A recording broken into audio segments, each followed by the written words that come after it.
feel the urge to satisfy our sweet tooth. And more often than not, we need something other than candy. So today I'm going to show you how to make tiramisu because it's such a quick and simple, easy, and fun way to make dessert. So we're going to have 3 stations. We have the bake station, we have filling 1 station, we have filling number 2. What we're going to do first is we're going to start with our base, and I'm using cake. You could use ladyfingers because that's what tiramisu traditionally is made with, but we're going to use cake. Okay, so I have 2 separate cakes here. I have a vanilla and a chocolate one, and you can see they're in different sizes.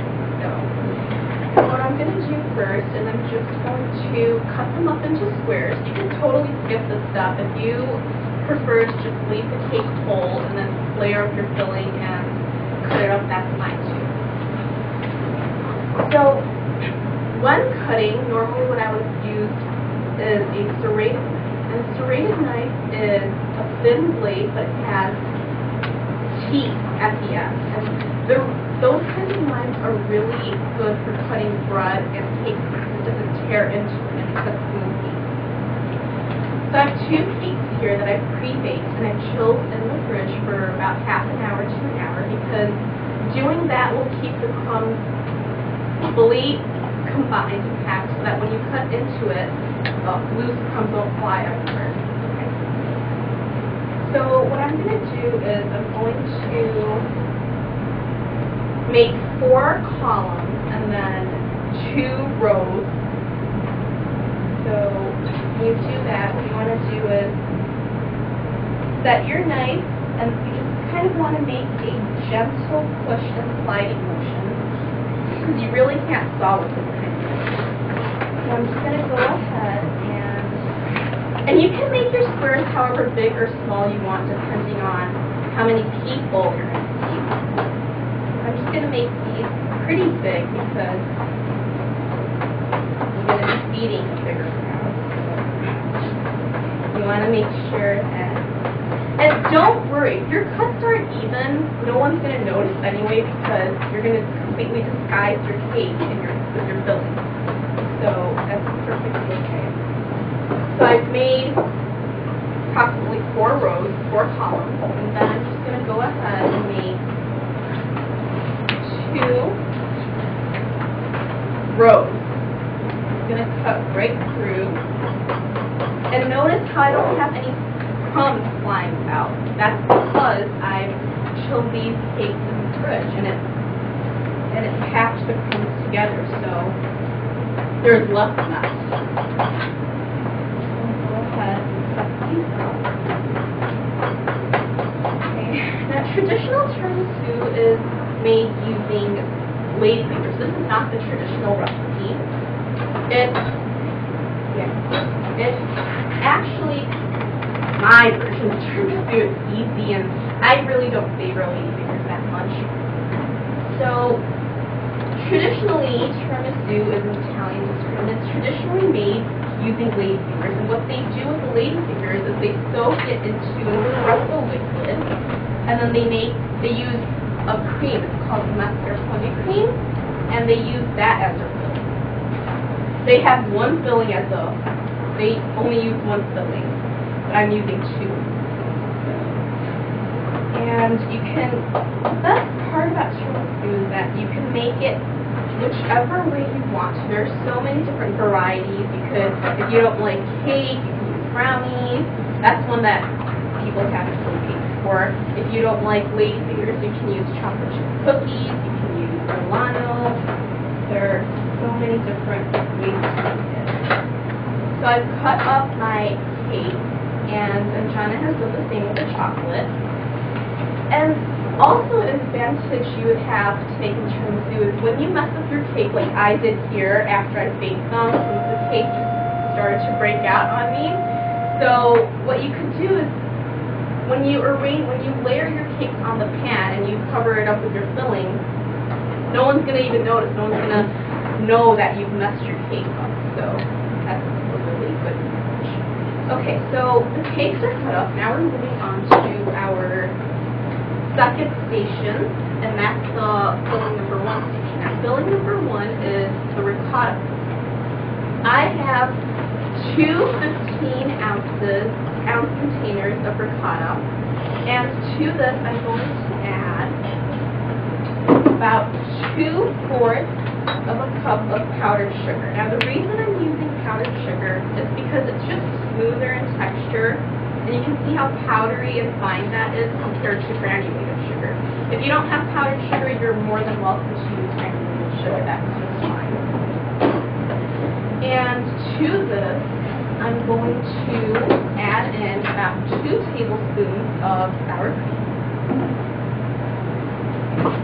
Don't worry, if your measurements aren't that accurate, it's really not going to matter because this is a no-bake dessert. And when you're baking, that's when you have to usually worry about your measurements being accurate.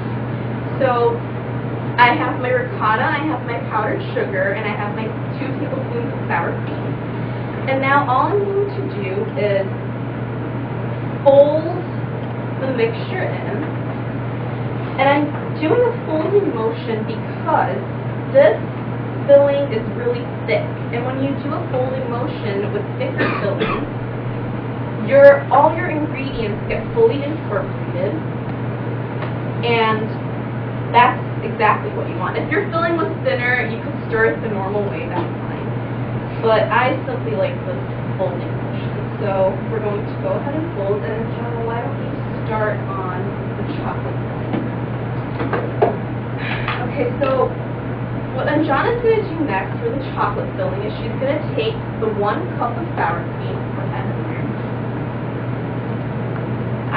Notice I'm continuously folding because the powdered sugar has not all been fully incorporated, and that's what I want. I want to make sure I have every bit of that sugar combined with the ricotta.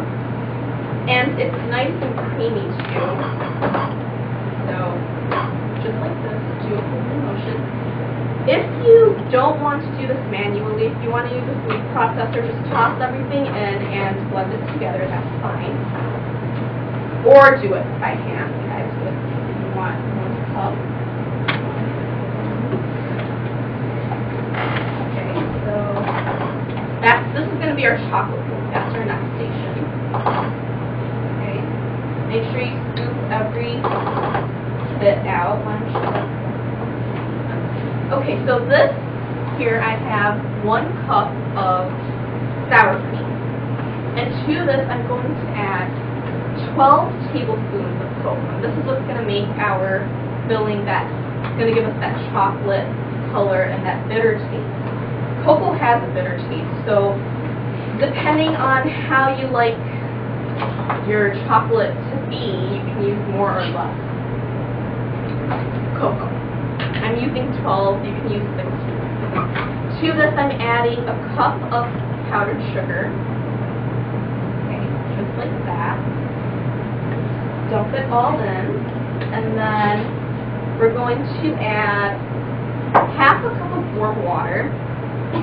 What warm water does is, because there's heat in it, it speeds up all the reactions, and it makes the filling much more creamier. Because heat does speed up the reactions. And to this I'm going to add about a teaspoon of vanilla extract. You can just eyeball it. Like I said, it doesn't matter. So, and again, I'm just going to go ahead and grab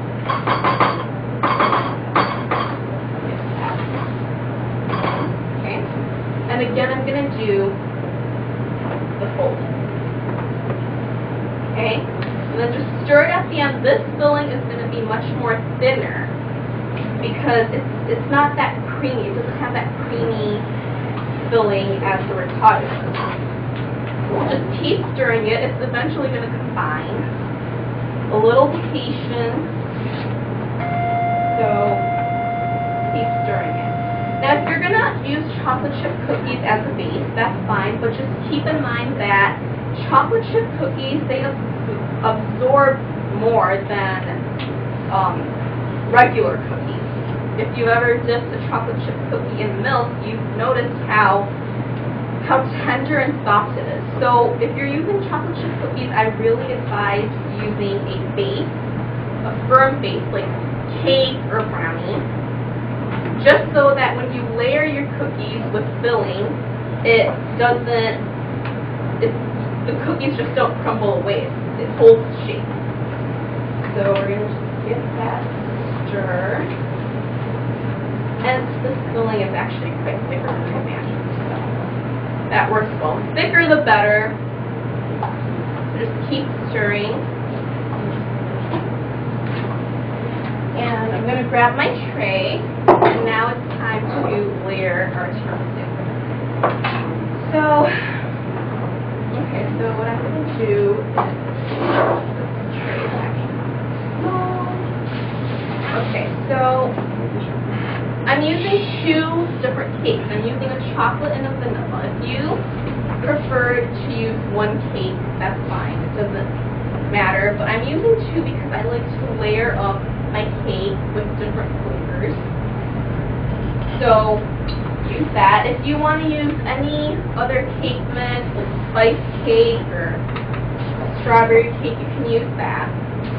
And to your ricotta, if you want to change up your ricotta, for instance, if you were using a spice cake, you could add cinnamon to your ricotta and give it a cinnamony taste. So that's perfectly fine. Okay, so I have my cake on right here.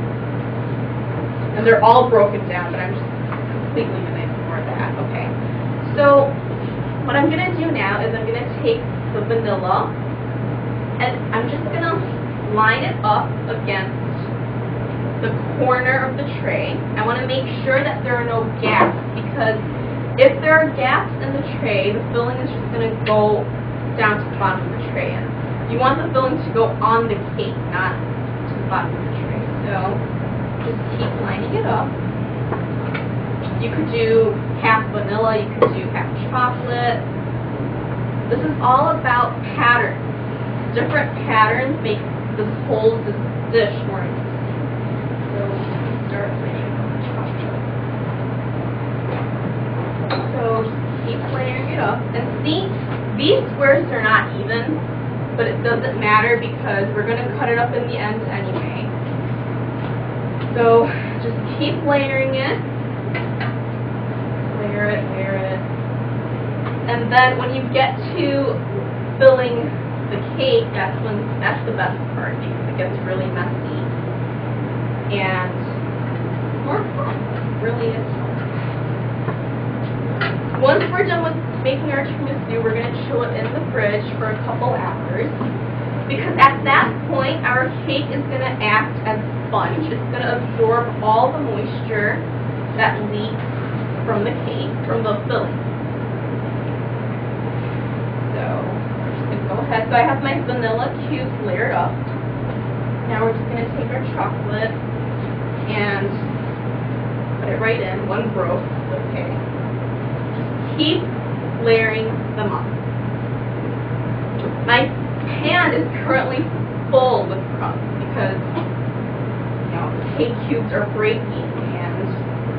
But just ignore it all. Your family will truly enjoy this dish you made, because it's quick, and you don't even have to worry about messing with the oven. My experiences with the oven, they don't go so well. Okay, so I have my first layer done here. I have the vanilla and I have the chocolate.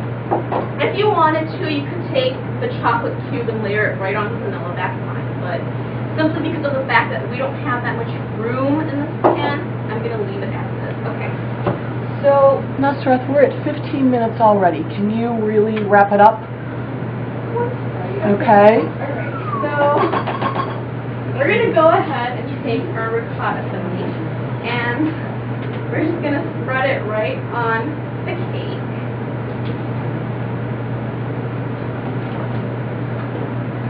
Spread it right on. Okay.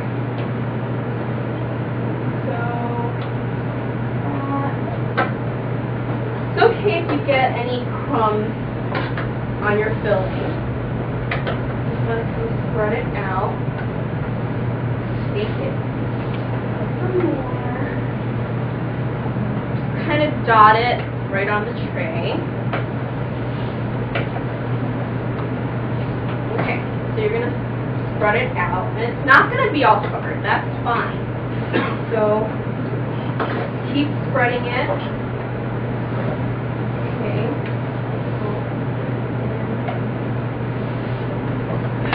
Okay. So I'm going to add some of my chocolate. So just add the chocolate filling. Right on top. Spreading it, lather it up. Do whatever you have to do to get this done. Okay, so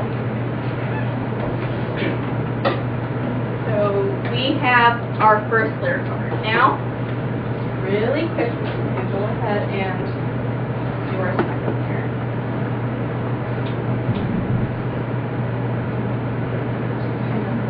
Press it down. Okay, just like that, and then finish it off with your ricotta filling. Your colors will blend in all together, and that's fine. Dump that all in.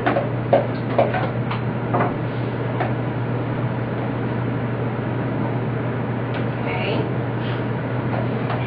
And go ahead and smooth it all out.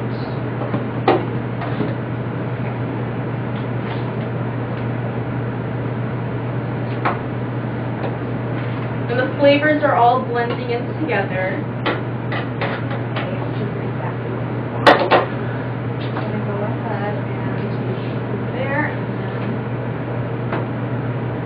Spoon in your chocolate filling. And it's really creamy too. Gentlemen. Go ahead and do that. I'm going to have a lot of mess to clean up afterwards, but no problem. Okay.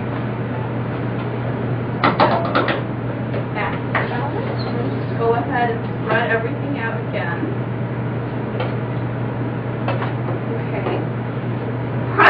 Down on the pan a little if your cake starts to bounce up a bit. Because they're so spongy, they tend to do that at times. And just press in.